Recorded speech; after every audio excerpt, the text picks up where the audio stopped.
Bismillahirrahmanirrahim. Nahmaduhu ve nusalli ala rasulihil kerim. Amma ba'd. Assalamu alaikum urmatu mu'min musulmanlar. Jana Nasihat radiosunu oğucular.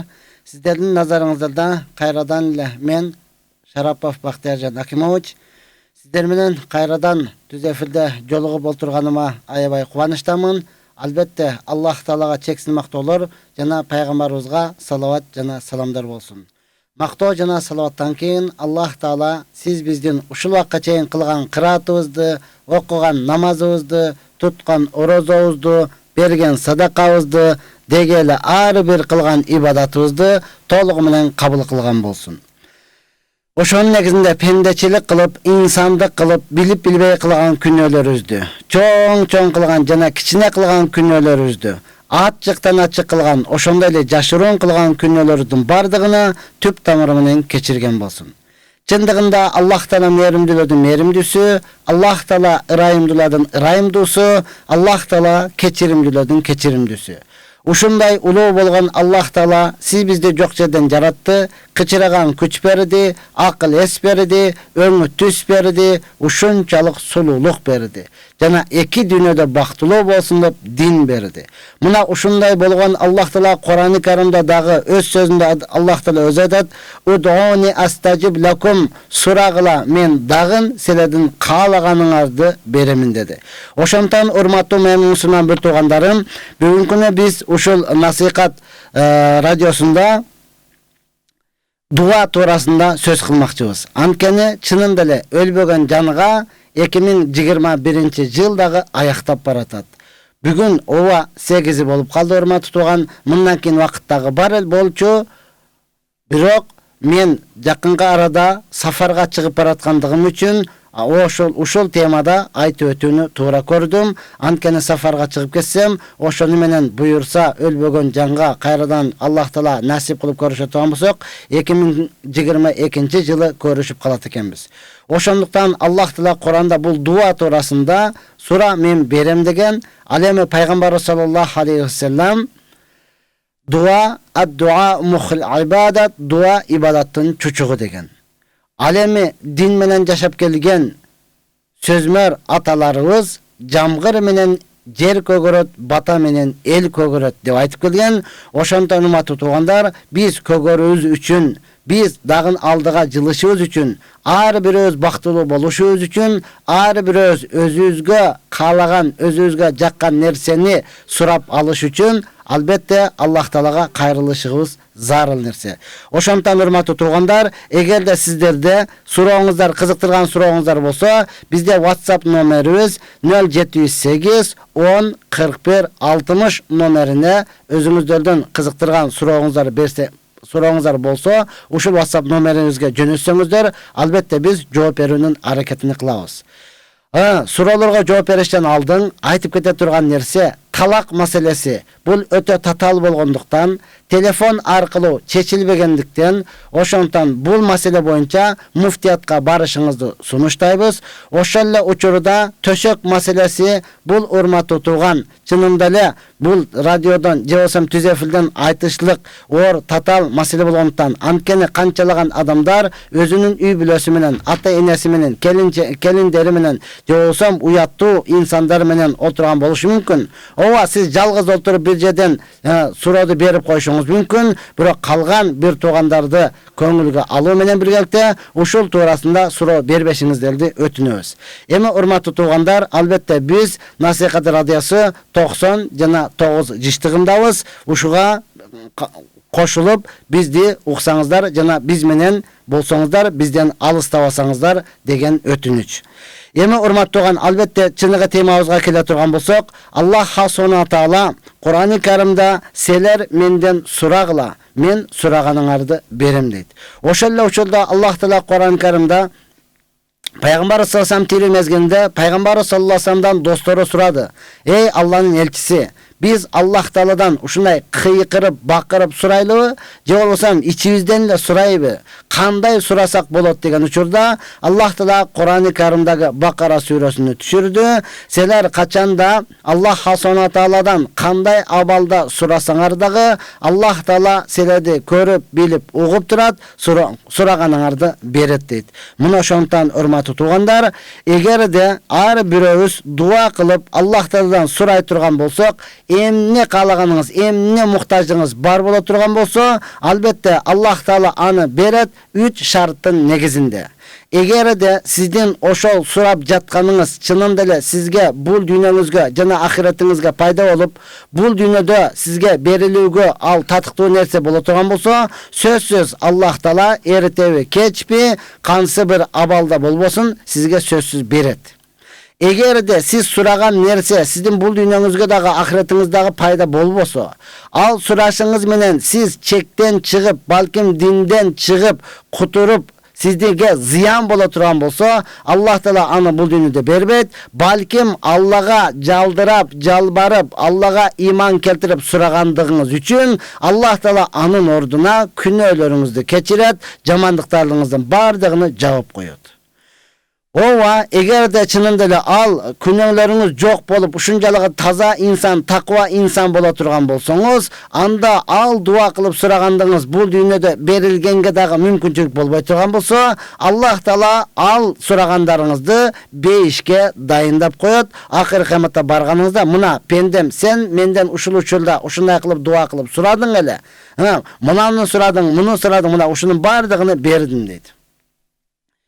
Ушул жерде алымдарыбыз, устаздарыбыз айтат, ошол акыр кыяматта пенде сурагандарын көргөн болсо, бул дүйнөдө ар бир түшүнгөн инсан дуа кылат эле. Колуну көтөрүп, ыйлап дуа кылып, ыйлап Аллах Тааладан сурап, акырында, я Аллахым, сен менин ушул сурагандарымды бул дүйнөдө бербегин, балким ахиретке калтыргын деп акырында аны дагы сурашат эле. Неге урматтууган? Анткени бул дүйнө вактынчалык нерсе. Ошондуктан түбөлүктүү ахиретке калышыны ар бир акылдуу инсан каалайт эле дейт. Эми урматтуу турган Абу Хурайра разияллаху анху риваят кылган хадисте Абу Хурайра разияллаху анху айтат, кимге 5 нерсе берилген болсо, ал албетте 5 нерседен кур калбайт. Кимге шүгүрчүлүк берилген болсо, ал аз болудан, же болсом көп болудан кур калбайт. Буга аз болбойт, балким көп болот. Себеби бул турасында Аллах Таала Ибрахим сүрөсүнүн 7-аятында Аллах Таала өзү айтат: "Ва ла ин шакартум ла азиданнакум." Сен бар нерсеге, өзүңдө бар нерсеге шүгүрчүлүк кылган болсоң, анда мен сага сөзсүз көбөйтүп берем дейт. Ооба, сураштан алдың деле, сизде канчалык нерсе бар, ошого шүгүрчүлүк кыла турган болсоңуз, анда Аллах Таала ал нерсени сизден алып койбойт, балким ошол нерсени сөзсүз сизге кайра көбөйтүп бере турматтыган. Эми канчалык бар нерсе, же болбосом урматтаган Умар разияллаху анху айткан, барга шүгүр кылыш кыйын, жокко сабыр кылыш оңой деген да. Жок, айла жок, сабыр кыласың урматтаган. Бар болсо чынында эле шүгүр кылыш кыйын. Bizde ata babamız жакшы söz айтат, кедей байга жетсем дейт, бай Кудайга жетсем дейт деген. Мына сөздү караңыз урматтаган. Кандай тамай айтылган, кандай данышмандардын сөзү да, кедей байга жетсем дейт, бай Кудайга жетсем дейт дегенде, мына ушундай эгер шүгүрчүлүк кылбаса, дагы деп кете берет. Ошондуктан кайсыл бир адам сабырдуулук берилген болсо, сөзсүз бул адам сооптон кур калбайт. Бул адамга сөп эселентип берет. Бул турасында Аллах Таала Зумар сүрөсүнүн 10-аятында айткан: "Астагфирулла", ал аяттын маанисинде эмне дейт? Сабырдууларга сыйлыктары эсепсиз берилет. Сооптору эсепсиз берилет. Бигайри хисап. Аны Алла берген соопты эч ким эсептей албайт, урматтуу тууган. Мына ошондуктан ар бирөөбүз дуа кылганда дагы, ибадат кылганда дагы сабыр кыла турган болсок, андан кийин урматтуу тууган. Себеби Аллах Таала ушунчалык мээримдүү, боорукер, ырайымдуу зат. Караңызчы, Егер сиз Аллахтан сурабай койсоңуз, Аллахтын сизге ачуусу келет. Кандай экен? Сиз Аллахтан сурабай койсоңуз, Аллахтын сизге ачуусу келет. Аллага эң жакын, Аллага ушунчалык сүйкүмдүү пенде ким? Ким Алладан канчалык көп сурай турган болсо, Аллага жалдырап жалбарып, Алладан гана тиленип сурай турган болсо, Аллага эң сүйкүмдүү инсан мына ошол болот. Тескерисинче, инсанга эң сүйкүмдүү адам ким? Инсандарга жаккан ким? Эч ким эч нерсе сурабаса, байдан, же болбосо колунда бар адамдан эч ким эч нерсе сурабай эле жанында жүрө берсеңиз, ошол адамга жаккан адам ошол болот. Сурабаган адам болот да. Аллах Таалага эң жек көрүлгөн мына ошол. Ким текеберлик кылып Алладан сурабаса, Аллага муктаж эмесмин десе, Алладан дуа кылбай турган болсо, Алланын эң жек көргөн пендеси мына ошол болот. Ошондуктан устаздарыбыз, алымдарыбыз айткан, пенде албетте муъмин мусулман бул Алладан сурабастан күн өткөрүүсү мүмкүн эмес да, урматтуу тууган.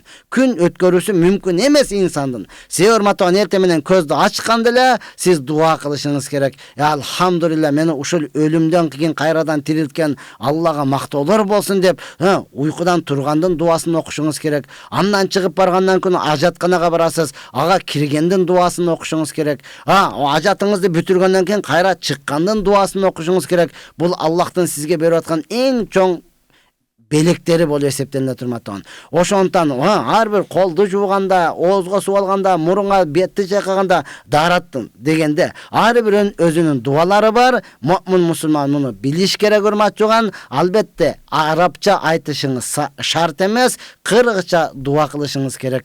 Я Алла, мына ошол кийимди кийгенде дагы дуа кылышыңыз керек, чечкенде дагы дуа кылышыңыз керек, үйгө киргенде дагы, үйдөн чыкканда дагы, деги эле уктап жатып жаман түш көрүп кала турган болсоңуз, анын жамандыгынан сактаныш тилеп Аллахтан сурашыңыз керек. Жакшы түш көрө турган болсоңуз, ошонун пайдалуу жактарын беришини сурап, кайрадан дагы дуа кылышыңыз керек. Мына ошондуктан ата бабабыз эмне деди, урматтууган? Бул дуа бардык дуа менен жамгыр менен жер көгөрөт, бата менен эл көгөрөт деди. Мына ошондуктан ар бирөөбүз Аллах Тааладан дуа кылып сурай турган болсок, Аллах субхана таала Кур'ан-ы Каримде айтат: "Ва кала раббукум уд'уни астажиб лакум." Силердин Роббуңар айтып жатат. Не деп? Менден сурагыла, мен силерге берейин деп айтып жатат. Пайгамбарыбыз саллаллаху алейхи ва саллям айтат: "Лайса шайун акраму алаллахи таала минад дуа." Аллах Таалага эң урматтуу, Аллах Таалага эң сыйлуу дуадан башка Аллага урматтуу сыйлуу болгон эч нерсе жок деп пайгамбарыбыз саллаллаху алейхи ва саллям айтып атат. Ошондон ар бирөөбүз дуа кылып Аллах Тааладан сизге не керек, урматтуу туган, ошону сураганда Аллах Тааладан сураңыз. Себеби пайгамбарыбыз саллаллаху алейхи ва саллям дагы бир хадисте айткан: "Качанда сен жардам сурасаң, Аллах Тааладан сура. Качанда сен кайрыла турган болсоң, Аллахка кайрылгын" деди, урматтуу туган. Чынында эле Аллахтан сураш ушунчалык жеңил. Алладан сураш ушунчалык оңой. Алладан сураш ушунчалык жыргал. Албетте кимге насип кылган болсо. Пендеге көз каранды кылбасын. Инсанга көз каранды кылбасын. Инсанга эч кимди жалдыратпасын. Себеби инсандан сураш өтө оор, өтө кыйын, урматтуу туган. Бардыгыбыз иш жүзүндө мына бир эле доор, бир эле заманда жашап атабыз. Бирөөдөн жөнөкөй эле бир үйдө muhtaçlık bolup kalıp kazan surayсызбы, же болсам кетмен сурайсызбы, же болсам жөнөкөлө эч нерсеге арзы болгон алып кайра эле беришиңиз керек, урматтууган. Ошону сураш өзү бир канча кыйын да. Ошону сураш бир канча. Бар кошунадан сурап келчи. Жок, мен көптөн бери сүйлөшпөдүм, өзүң эле сүйлөшчү. Тигине жөнөтчү, ошол жакшы аны менен. Сен эле барчы, мына ушунчалык деңгээлде. Эми андан акча сурай турган болсоңуз, я Алла, бар, сен бар. Мисалы эркек болсо аялына айтат: "Барып сурачы." Кандай мен сурайм? Эркексиңби, сен барып сура. Мен кантип барып сурайм? Бар дейт. Макул деп эптеп чыгып, барып дарбазасын такылдатып, ал чыккан учурда: "Ассаламу алейкум, алейкум, кандай, жакшысызбы? Ден соолугуңуз жакшыбы? Жакшы, үйдө элесизби, көрүнбөйсүзбү?" Айландырып бир канча жерден келишиңиз керек да. Ошондо дагы башыңызды тырнап, жерди тепкилеп, эки жак карап, "Кандай, тынчылыкпы? Жакшы эле, жөн жайлы?" "Ооба, жөн жайлы." "Жүрүгөндө чай ичебиз." "Жок, мен мындай иштер менен келдим эле." "Эмне? Неме, кичине тыйын керек болуп атты эле" депчи. Канча ушунча. Я Алла, берсе өтө жакшы. Бербесе ошончо айландырып келгендигиңиз, ошончолук жалынганыңыз канча текке кетти да, урматтуу тууган. Эми макул берген чакта дагы инсан табияты ушундай. Инсан берсе дагы мактанат, бербесе дагы мактанат да. Инсан берип койсо не дейт? Өткөндө тетиги кошуна ушунчалык жалдырап өлөйүн деп калган экен, ошого берип койдум. Ушундай ме деп эле бердим деп. Бербесе дагы айтат. Өткөндө тиги мындай келген экен, жок деп койдум. Ага берип артында жүгүрүп жүрөмбү? Жок дедим, кутулдум деп. Инсан мына ушундай урматтаган. А бирок Аллахка кайрыла турган болсоңуз, Аллахтан жалдырап жалбырап сурай турган болсоңуз, өтө оңой. Аллах Таала сиз канча жалдырап жалбарап сурасаңыз, Аллах Таала периштелерге мактанат. Мына менин пендем менден сурап, мага иман келтирип, мага жалдырап жалбарып, менден сурап атат. Мен ушулардын күнөөлөрүн кечирдим. Мен ушул пендемди жакшы көрөм. Мына мен пендени жаратыштан алдың, периштелер, силер бул инсан бузукка кылат дедиңер эле. Мына карагыла, бузукка кылбастан, балким менден сурап атат дейт, урматтуу тууган. Ошондон ар бирөөбүз Аллахтан дуа кылып сурайлы. Эгер кызыктырган суроолоруңуздар болсо, биздин WhatsApp номерибиз иштеп жатат. 078 10 41 60 номерине кайрылсаңыз болот. Биз ага жооп берүүнүн аракетин кылабыз. Албетте биз Насихат радиосунда 90 жана 9 жыштыгындабыз. Ушуга досторуңуздарды, калган адамдарыңыздарды айтып кошулсаңыздар, биз менен болсоңуздар болот, урматтуу тууган. Анткени албетте biz aytқан нерсени bir адам угуп амал кылып кала турган болсо, анда биз максатыбызга жеттик. Эгер биз айткан нерсени bir адам угуп туруп, ооба туура деп Аллага кайрылып кала турган болсо, чынын деле ал өзүнүн кайрыла турган инсанны тапты. Биз билген нерсебизди мойнубуздан сакыт кылган болобуз. Ошондуктан урматтуу эжелер, урматтуу апалар, урматтуу жеңелер, дегеле урматтуу агалар, менин мусулман бир туугандарым, келиңиздер, жалпы бардыгыбыз кимден сураш керек болсо, ошол заттан суроонун аракетин кылайлы. Ооба, эми урматтуу тууган, бул деген сөз Аллага гана кайрыл калган инсанга кайрыл эмес, кайрылбай эмес. Ооба, мүмкүн болушунча көбүрөөк Аллах Таалага кайрыла турган болсоңуз, сый урмат болосуз. Мүмкүн болушунча Аллах Таалага кайрыла турган болсоңуз, бактылуу болосуз, ибадат кылган болосуз, күнөөлөрүңүз кечирилет, күндөн күнгө эмне кыласыз? Аллага карап жакындаган болосуз, руханий рахат алган болосуз. Ооба, инсан бул муктаж урматтууган, Алла менен инсандын ортосундагы мамиле, ал эми инсан менен инсандын ортосундагы болгон мамиле бар. Жок болуп кала турган болсо, сурасаңыз боло берет, урматтуу тууган. Себеби пайгамбарыбыз саллаллаху алейхи ва саллям өзүнүн жашоосунда көрсөтүп кетти. Пайгамбарыбыз саллаллаху алейхи ва саллям муктаж болуп калды турмушунда. Ошондуктан бирөөгө барып карыз сурады эле. Ал еврей болгондуктан пайгамбарыбызга ишенген жок. Не dedi, sen kayradan бербей коесуң dedi. Анда мана мен залогко коюп турам деп пайгамбар кийген сотуну берип, андан кийин карызга алды. Бул деген сөз, урматтуу тууган, алыш бериш мамилелерди так, нак, ишенимдүү аткаргын деген сөз. Мына ошондуктан ар бирөөбүз ал нерселерди аткаруу менен биргеликте Аллах субхана ва тааладан дуа кылып сурай турган болсок, урматтуу тууган, Аллах субхана ва таала сиздин ар бир сураганыңызды бергенге даяр, урматтуу тууган. Албетте эми урматтуу тууган, сураганда биз шашылбастан, шашылбастан. Канчалаган адамдар бар го, мен дуа кылып атам, дуаларым кабыл болбой жатат деген. Я Аллах, билесизби, Муса алейхиссалам өзүнүн агасы Харун менен Фираундун залымдыгынан кутулуш үчүн 40 жыл дуа кылган, урматтуу тууган. Алардын дуасы кылган дуасы 40 жылдан кийин натыйжасын берген да.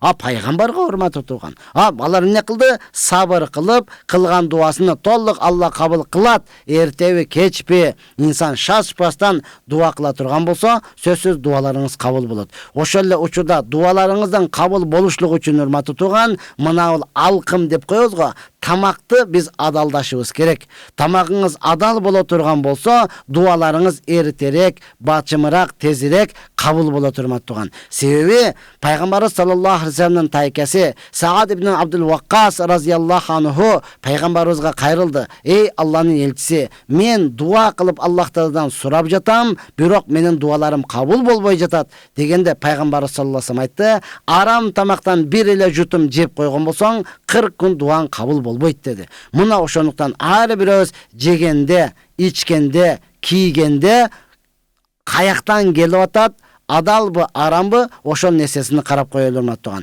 Бүгүнкү күнү биз адал, арам дей турган болсо, жеген тамакка гана карап калдык да. Жеген тамакка гана карап калдык. Кийген кийимге урматтуу турган, дегеле жуулуп аткан нерселерге кандай абалда жуулуп атат, аларга карабай калдык. Мына ошолордун бардыгын өзүнүн иретине алып келе турган болсоңуз, дин менен жашаш өтө жеңил. Дин менен жашаш өтө рахат. Дин менен жашашлык ушунчалык жыргал. Бул нерсени ар бирөөбүз бирибизге каалайбыз. Аллах Таала каалап туруп динди берген. Ошондуктан урматтуу менин мусулман бир туугандарым, биз дагы кайталайбыз. Албетте биз Насихат радиосунда түз эфирдебиз. Биздики 90 жана 9 иштигинде жана WhatsApp номерибиз дагы иштеп жатат. Эгерде сизде кызыктырган сурооңуз боло турган болсо 0708 10 41 60 номерине кайрылсаңыз, албетте биз суроолорго жооп беребиз. Бизде алгачкы сурообуз келди. Ошого кайрылып туруп жооп бере турган болсок,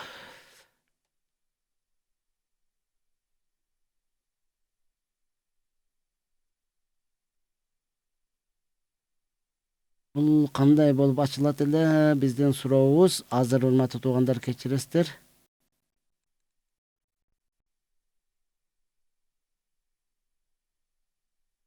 Мага жардам берип туруп, мына суроолорду ачып берсеңиздер жакшы болот эле. Алгачкы сурообуз келди. Мынаны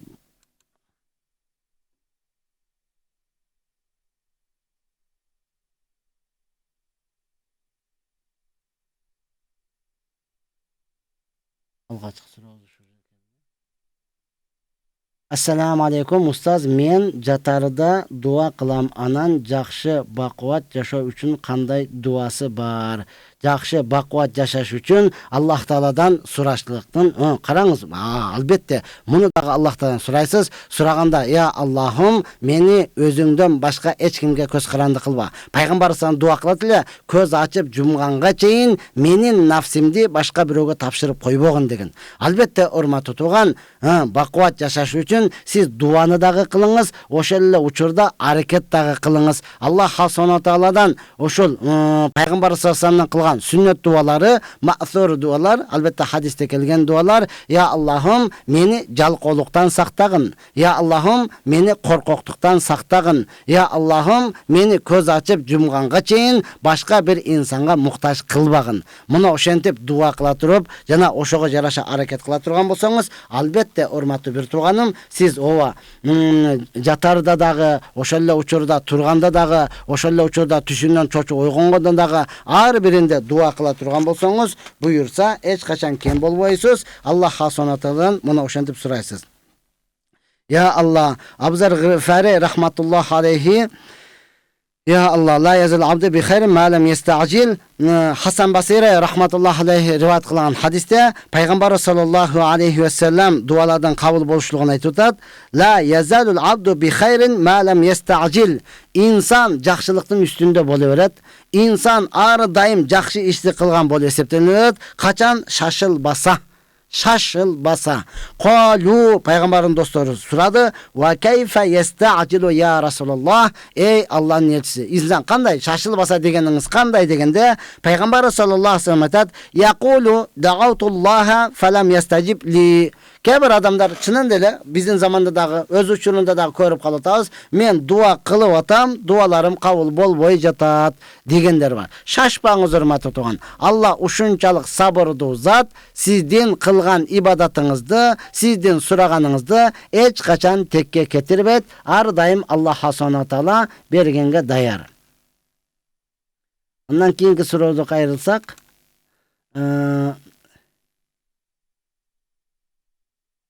ал башка суроо экен.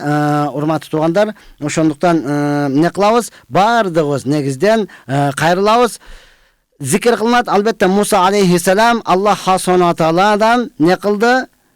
"Я Аллахым, бини Фираундун жамандыгынан, Фираундун залымдыгынан куткаргын" деп дуа кылганда, ушулардын дуасы 40 жылдан кийин гана билинди, 40 жылдан кийин гана таасир этти. Ошондуктан урматтуу менин мусулман туугандарым, эч качан не кылбайбыз? Дуа кылганда шашпайбыз. Албетте дуалардан кабыл болушлугу үчүн, урматтуу туган, кийген кийимиңиз, жеген тамагыңыз, ичкен чайыңыз адалдан болушлугу шарт. Себеби пайгамбар саллаллаху sallallahu aleyhi ve sellem aytат: "İnnallaha ta'ala tayyibun."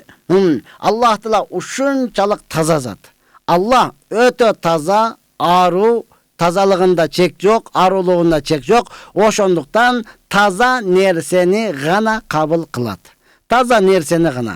Oşondan Allah Taala Kur'an-ı Kerim'de aytat: "Men selerge ırızkı kılıp bergen nersenin adalını gana jegile, tazasını gana jegile." Kebirede da araqta dele ırızkı kılgan, çöçkön dele ırızkı kılgan. Irızkı degeniniz menen Allah Taala alada aram kılgan. Oşondan Allah Taala aytat: "Men ırızkı kılıp bergen nersenin tazası gana jegile." Oşonu jeyip turgan bolsoňuz, anan dualarınız kabul bolat. Paýgambar sallallahu aleyhi ve sellem uşunu aytıp turup bir adamny misal kılat. Bir adam safarga çykdy.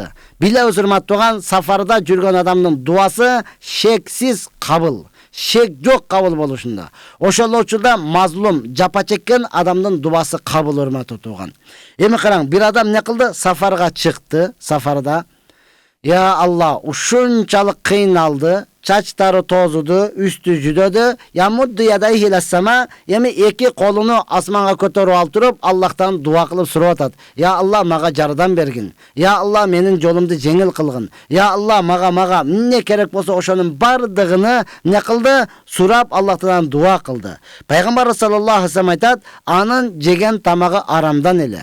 Anın kiygen kiyimi dağı aramdan ele. Anın denesi aram menen çoňoýgon ele. Fa anna yustajabalah." Allah Taala munday duany kantip kabul kılsın. Sen musafir emes, bu bütünde başka bolup ketseň dağı aramdan çoňoýgondan keyin Allah Taala muny dua kılgandy kabul kılışı mümkün emes. Oşonduktan urmatly ejeler, apalar, jeňeler, bardygybız Allah Taaladan dua kılıp üýreneli. Andan keyin urmatly tugan Assalamu aleykum ustaz, kaçan kölgö kelesiz det. Buyursa nasip, men barganga dayarmın. Biro hurmat tutugan bul jyl eme keçigip kaldık. Sebebi men keyinki jumalardan umra safaryna atlanıp жаткан uçurum. Allah nasip kılgan bolsa umraga ketsem 15 gün oşol jakta bolup kalam. Anan buyursa Allah Taala ömürüzgө bereke bergen bolsa 2022-жылda andan 2-nji 3-nji kündörü kelip kalam. Andan keyin buyursa sizler menen degele jalpy Kırgızstanга barıp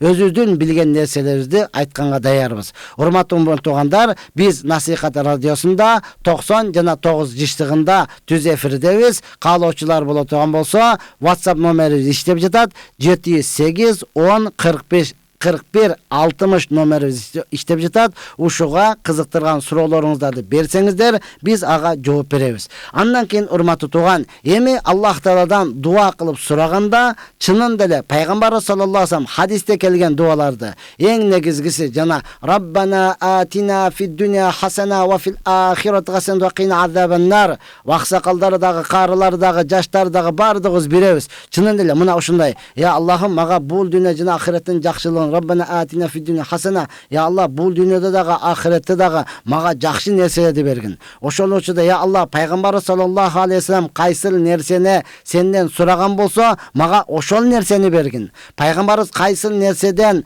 suranuda saktanyş, pana tilegen bolsa, meni oşolordan saktagın dep hadiste kelgen degele jakşı dualарды kıla turgan bolsoňuz, andan keyin urmatly tugan sizdin kelечегиңiz dagı oşol suragyňyzga, duaňyzga jaraşa kete beret. Bizde jakşı söz bar, urmatly tugan, jaştyn tilegini beret. Oşol uçurda aksakal, kaysyl insanın çaçı menen sakal agargan bolsa, Allah Taala hadisi kudiside aytat: "Oşol pendem menden kol kötörüp surasa, men berbey koyuşka uyalamın" deyt. Andyktan biz özü dagı dua kılaylı, oşol uçurda aksakallardan, degele ustazlardan, alımdarımızdan duasını da alaylı, batasını da alaylı. Maga dua beriңiz.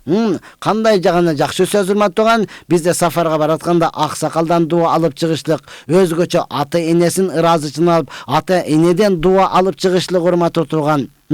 Biz Batkenden bolam bilesizler, Zardal degen jerimiz bar. Oşol жерде залдарга чыгып кайрадан айылга жөнөгөндө ата энебиz бардагын аксакалдардан дуа алып анан кет дейтиле да.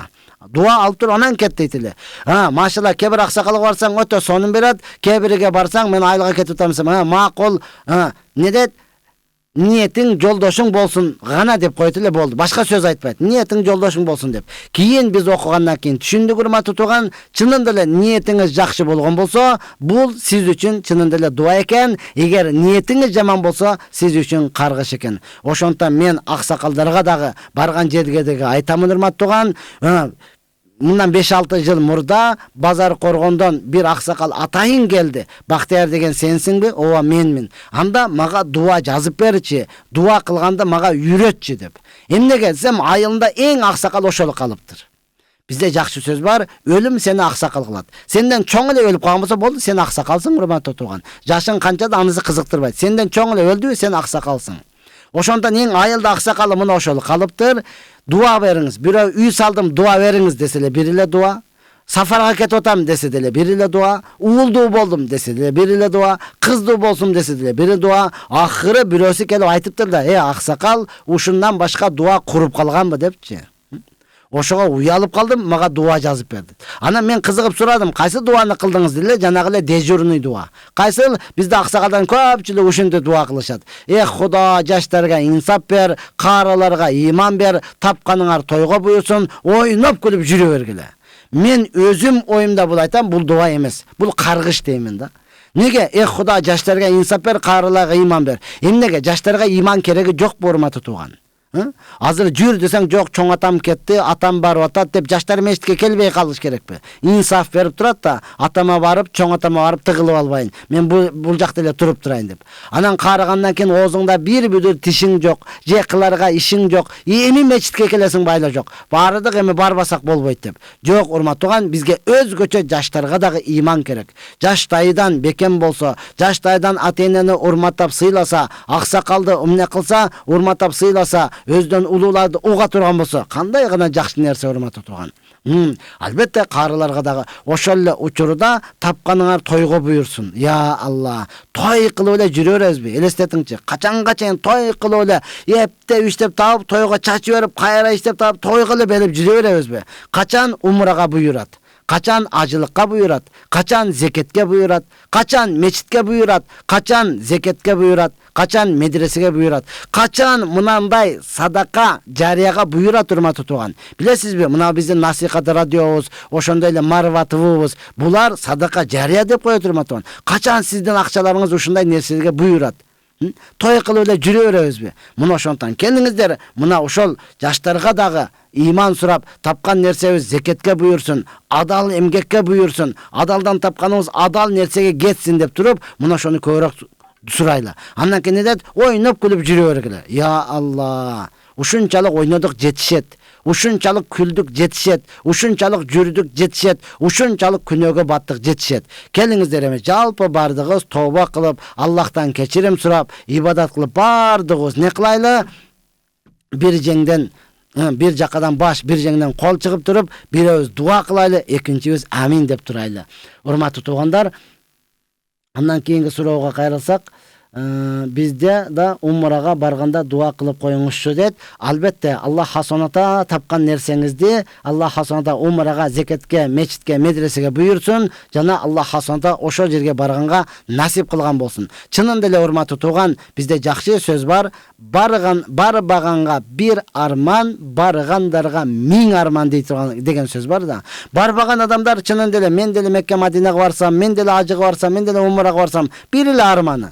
Барып келгенден кийин 1000 арман пайда болот. Анткени чыныгы бара турган жер, чыныгы көрө турган жер, 124 миңден ашуун пайгамбар жүргөн жер. Пайгамбарлар баскан жер, урматтуу тууган. Тарыхый жер. Ошо жерге барып дуа кыла турган болсоңуз, албетте ал жердин дагы урматтуу тууган өзүнчө ыйыктыгы бар. Бардыгыз карап намаз окуп турган кыблабыз, Кабабыз, урматтуу тууган. Кээ бир динге түшүнбөгөндөр айтат, барып алып туруп ошо жерге кара ташка сыйнат. Жок, эч ким ал жерге кара ташка сыйнбайт, урматтуу тууган. Ошол жерге барып Аллах субхана сыйнас. Алла таала өзү ал жерди ыйык кылып койгон. Ошондон бардыгыз тапкан нерселерибизди, я Аллахым, ошол умрага acılıkka, zeketke, meçitke, medresege, jetimge, jesirge, jolgo, mamleketke degele urmаттыган, ошол бул дүнү ахиретиме пайдасы кала турган нерсеге акыр кыяматта Аллах Таала каяка жумшадың десе, мен жүзүм ачык мунал жака жумшадым деп айта турган нерселерге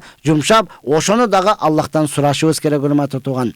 Алла, эми албетте эң негизгиси биздин темабыз ошол дуа болгондуктан не кылабыз? Бардыгыз ошону көбүрөөк сурайбыз. Ассаламу алейкум, мен жолдошум экөөбүз эки ажырымга түшкөнбүз. Ортодо эки жолу аял алып кое берди. Эми кайра балдарына келди. Эми элдесек нике кыйыш керекпи? Талак берген эмес. Бул боюнча айттым го, урматтуу эжекем, урматтуу бир тууганым, урматтуу карындашым. Бул телефондон же болсом эле түз эфирден жооп бере турган нерсе эмес. Эгер сизге кайра келген болсо, эч нерсе эмес. Анда сизде дагы көңүлүңүз бар боло турган болсо, экөөңүздөр ээрчишип, муфтиятта 15-кабинетке келсеңиздер, ал жерде атайын сиздердин сурооңуздарга жооп берейин деп 24 саат болбосо дагы иш убактысында ошол жерде китеп ачып китеп караган аалымдарыбыз, атайын муфтиятта окуп келген устаздарыбыз бар. Ошолор жооп берет сизге. Ошондуктан ошол жака кайрылсаңыз, чынында эле урматтуу тууган, өзүңүзгө дагы, анан үй бүлөңүзгө дагы пайда болот. Сизге Аллахым ыраазы болсун. Амин. Бардыгыбыздан Аллах Таала ыраазы болсун. Аллах ыраазы болсун дегенден кийин урматтыган, ошол Алла ыраазы боло турган иштерди кылганга Алла Таала өзү бардыгыбызга мүмкүнчүлүк берген болсун. Албетте бул биздин кыйындыгыбыздан, биздин акылдуулугубуздан эмес, балким Аллахтын берген берешендигиден, Аллахтын бизге берген неаматыдан. Алла Кур'ан-ы Каримде айтат го: "Залика фазлуллахи ю'тихи ман яша". Бул Аллах Тааланын берген артыкчылыгы, Аллах Тааланын берген айкөлдүүлүгү, Аллахтын берген берешендиги кимге кааласа ошого берет дейт урматтыган. Албетте бардыгыбыз ошол нерсени Аллах Тааладан сурайлы. Бизди окутканда устаздарыбыз айтат эле, балага дегеле окуучуга менден өтүп кетсин, менден озуп кетсин деп каалай турган бир гана устазы жана ата-энеси дейт да. Ата-энеси менин балам менден дагы эмне болсун, жакшыраак болсун, мен көргөндү көрбөсүн, мен кыйналганда кыйналбасын, жакшыраак болсун деп тилеген бул ата-эне жана устаздар урматтыган. Калган уста башка нерселер үйрөтүмүш болот. Бир эле сырдуу нерсесин жашырып коет, барып айла жок ошого муктаж болосуз урматтыган. Ошондон бардыгыбызга Аллах Субхана Таала дин илимини алып, устаздарды урматтап, устаздарды сыйлап, ошонун алдыга барып, кичине болсо дагы чөккө түшүп отуруп, ошолордун дуасын алып урматтуу тууган, ошолордон илим алып калууга Аллах Таала бардыгыбызга мүмкүнчүлүк берген болсун. Ошондон урматтуу агаларым, урматтуу менин мусулман бир туугандарым, бардыгыбыз не кылайлы? Аллах Субхана Тааладан бардыгы учурда Аллага кайрылып, Аллахтан не керек ошондон сураңыз. Аллах Таала хадиси кудисиде айтат: "Эгерде силердин эң алгачкыңар жана эң акыркыңар бир жерге топтолуп алып туруп, кимге эмне керек, кимге кандай нерсе керек, ар бир адам өзү секретин жашыруун кылып ичиден не кылып атат, Аллахтан дуа кылып сураса, мен ар биринин сураганны каалаганча бере турган болсом, ошондо дагы менин казынамдан деңизден ийнени салып алганыңызда канча азаят? Ошончолук дагы азайбайт дейт урматтыган. Алланын казынасы ушунчалык кенен. Аллах Таала хадиси кудисиде айтып атат, дагы кайталап беремин. Эгерде силердин эң алгачкыңар жана акырыңар, инсандар жана жиндер, бүт бар адам атабыздан баштап кыямат күнүгө чейин канча инсан жаралды. Ошонун бардыгы керек болсо жиндер дагы бир жерге топтолуп алып туруп, ар бир адам өзүгө керегини сурап атат. Алла, мага калпак керек, мага телпек керек, мага костюм керек, мага шым керек, мага машина керек, мага үй керек, мага уй керек, мага ун керек, мага нан керек, конфет керек, акча керек. Эмне керек болсо, мен дүйнө жүзүнө кыдырышым керек, мен той кылышым керек. Эмнени сураган болсо, Аллах хасада ошонун бардыгына сураган нерсесин сурагандай бергенде дагы деңизге ийнени салып алганыңызда канча азаят деңизден? Аллахтын казынасынан ошончолук дагы азайбайт. Алла мына ушунчалык берешен зат, Алланын казынасын кенен урматтаган. Бардыгыбыз андыктан дуа кылганда дуаңыздын кабыл болушунун бир шарты, кашка өзүңүздүн бир мусулман дуаңызга, мусулман бир тууганыңызга дуа кылыңыз. Ya Allah ушуга бер деп туруп дуа кылсаңыз, периштелер айтат: "Я Allah, биринчи өзүгө бер" деп дуа кылат. Ошондуктан бизде ата бабабыз айтат: "Бахылдын багы көгөрбөйт." Сараң адамдын мында болбосо экен, жо буга дуа кылба, бул дуа албаса экен деген адамдын багы көгөрбөй турмат туган. Балким ошого көбүрөөк тилеңиз, ошого көбүрөөк сураңыз. Мусулман бир туугандарыбыз үй бүлөдөбүз. Машалла, ата дуа кылсын, аялы, балдары бардыгы амин деп турсын. Апа дуа кылсын, эне дуа кылсын, балдары, кыздары бардыгы амин деп турсын туган. Мына ошентип үй бүлөдө дагы дуа кылып Аллахтан сурай турган болсок, иншалла алдыга жылабыз, өсөбүз, өнүгөбүз, көбөйөбүз. Андыктан урматтуу менин мусулман бир туугандарым, биз убакыттарыбызды текке кетирбейли, бири-бирибизге дагы дуа кылайлы. Албетте пайгамбар саллаллаху алейхи ва саллям айтат: "Мусулмандын мусулманга кылган дуасы кабыл болот." Качан экинчи мусулмандагы ниети болсо, аракети бар боло турган болсо. Мисалы, бир адам ооруп атат, биз ага дуа кылып атабыз: "Я Allah, ушуга шифа бер. Я Allah, ушуга ден соолук бер. Я Allah, ушуну дагы биздин катарыбызга кошкун" деп дуа кылып атабыз. Дуалар кабыл болот. Качан ооруп жаткан адам өзү дагы аракет кылып: "Мен дарыланайын, эртерээк туруп кетейин, мен дагы ибадат кылайын, элге кошулайын" деп аракет кылган болсо, ошондо дуа кабыл болот. Жо рас болду, как раз ооруп калдым, ушу иш бүткөнгө чейин ооруп эле жатып турайын десе, канча дуа кылсаңыз да кабыл болбойт. Ошондой эле биз бир адамга дуа кылып атабыз: "Я Allah, ушунун ыйманына күч кубат бер, ушул адам дагы 5 маал намаз окуп калсын. Ушул адам дагы ажылыкка, умрага барып калсын" деп дуа кылып атабыз. Эми дуалар кабыл болот. Ал адам аракет кылса, мен кичинеден болсо дагы топтой берейин, буюрса умрага барам. Мен кичинеден болсо дагы чогулта берейин, буюрса ажылыкка барам деп аракет кылса, андан кийин дуалар кабыл боло турмактан. Бул жакта канча мусулман дуа кылганмен, анын ниети жок бара турганчы. Себеби муну эмнеге айтып атам? Канчалаган мусулман бир туугандарыбыз бар, колунда байлыгы бар. Эми менде мурда ата-энем барып келсин деп, ата-энесиге барып келиңиз десе, ата-энеси көнбөйт да. Бу жакта канча дуа кылып атабыз, балдары акчасын даяр кылып койду, барып келиң десе, жо быйыл эмес, өзүңөр бара бергиле. Байкуш ушунчалык баласы адептүү, ыймандуу, эми биринчи ата-энем барып келсин деп жакшылык кылып атса дагы барбай жатат. Эмне үчүн урматтаган? Анткени анын өзүндө ниети жок, өзүндө аракети жок. Ошондон урматтуу туугандар, убакыт деген убакыт экен. Муну ошентип биздин 1 сааттык бөлүнгөн убакытыбыз дагы бүтүп баратат. Я Allah, андыктан бардыгыбыз не кылайлы? Аракет кылайлы, дуа кылайлы, тапкан нерселерибизди Алланын жолуга дагы иштеп, садака жария деп коет. Жария садака, суу чыгарган садака жария, мечит салган, жол салган, көпүрө салган, мына ушундай нерселерди уюштуруп бергендер, булар садака жария болот. Бардыгы көрүш керек, бардыгы окуш керек. Керек болсо сиз мактанышыңыз керек. Мана мен мечитти салдым көргүлө, мана көпүрөнү мен оңдодум көргүлө, мана сууду мен чыгардым деп айтышыңыз керек, урматтуу туган. Муну эмнеге айтам? Себеби бизде жакшы сөз бар: оң колуң берген садаканы сол колуң көрбөсүн деген. А бирөөгө 1000 сом берсеңиз, 1 тыйын берсеңиз, канча жардам берсеңиз, булар урматтуу туган жашыруун садакалар. Ал эми садака жария деген нерсе бар. Ошолорго биз тапкан акчаларыбызды не кылайлы? Жумшап, Аллах Тааладан дуа кылайлы. Иншалла Аллах Субхана Таала биздин ушул быйылкы 2021 жылда кетирген каталарыбызды, кетирген кемчиликтерин бардыгын Аллах Таала кечирип, келерки Аллах Субхана Таала 2020 жылы өзүнүн бул дүйнөдөгү, ахиретибиздеги, мамлекетибиздеги бардык карыздардан куткарып, Аллах Таала сибизди дагы өнүккөн башка өлкөлөргө үлгү боло турган мамлекеттердин катарына кошсун. Илахи амин. Я Рабби, айтылган сөздөргө амал кылышка толук жардам бергин. Бүткүл мусулмандарды дин менетине кабыл кылгын. Бүткүл мусулмандардын калган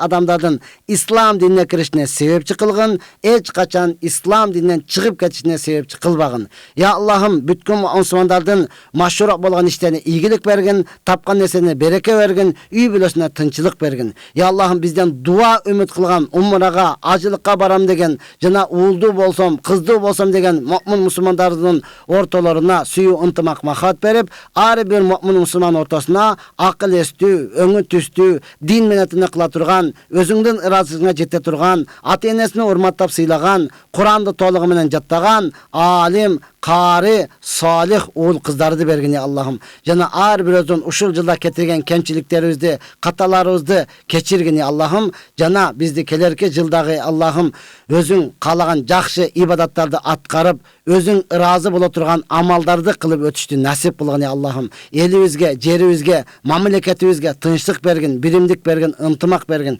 Ya Allah'ım çoңdorubуздун imanlarına güç kuvvet berip, oşolada adilettүү el başkarışları nasip kılgın. Ya Allah'ım bizden üstümüzge en jakşılarыбызды başçı kılıp bergin ya Allah'ım. Bizden künöbüzdün, bizden katabızdın sevden en jamandarını başçı kılbagın. Jana ya Allah'ım koşuna mamleketleri menen dagı ынтымакта, биримдикте, тынчтыкта жашашты насип кылгын. Сурасаң беремин деген убадаң бар. Өзүң берген, сурашты билбей жаткан болсак, Алла өзүң тарбия кылгын. Биз ушундай алсызбыз, биз ушундай күчсүзбүз, биз ушундай муктажбыз, биз ушундай күнөөкөрбүз. Бардык абалда сага көз карандыбыз. Я Аллахым бүгүнкү күнү ооруп жаткан эжелерибиз, жеңелерибиз, карындаштарыбыз, мусулман бир туугандарыбыздын бардыгын ооруларына шифа бергин. Анткени ооруду берген дагы өзүңсүң, шифасын берүүчү дагы өзүңсүң я Аллахым. Bizdi köz açıp jumganга çeyin nafsibizdi özübüzge tapşırıp koybogun. Jana ar bir mümin musulmandı alganыңda dagın imanınız menen algın, esep kitep depteribizdi oң tarabıdan berişini Allah özü nasip kılgın.